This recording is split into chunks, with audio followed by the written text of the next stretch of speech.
prostate cancer. It's the most common cancer in men. But today, it's the only major cancer without a screening program.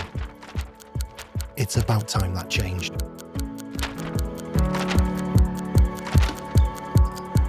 When it comes to prostate cancer, early diagnosis is crucial because when you find it early, it's much easier to treat.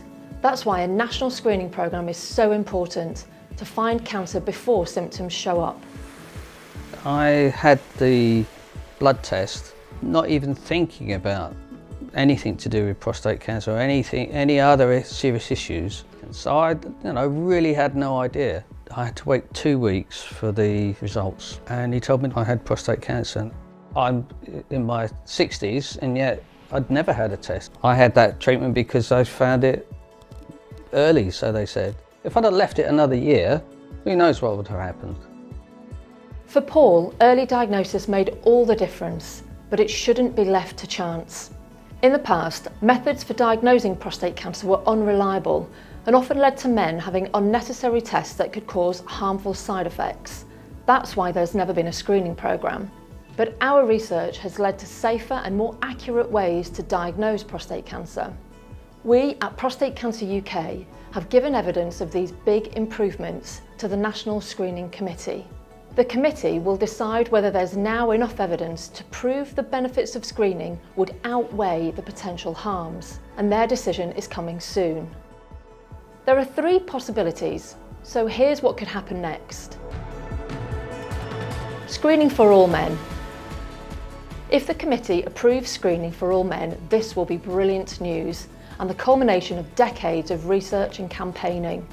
We'll work closely with the NHS to shape the programme, encourage men to take part and make sure screening is delivered as quickly and accurately as possible. At Prostate Cancer UK, we'll continue to push for further improvements, and with your help, we'll keep funding vital research like our Transform trial. Targeted screening. Screening men at highest risk will be a major step forward. For years, we've driven research and made the case for screening men at highest risk, like men with a family history of the disease and black men.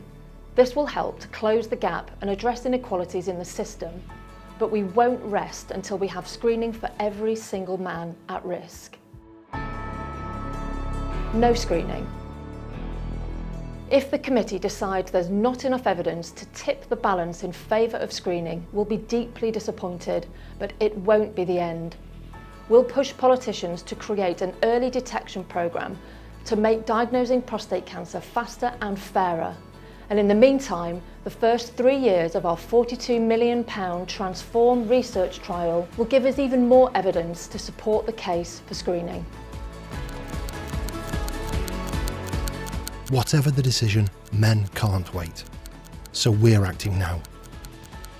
Raising awareness so men know their risk and what they can do next. Calling for changes to GP guidance so they can proactively talk to men at highest risk. And funding vital research that will move us ever closer to a screening programme that could save thousands of lives every year.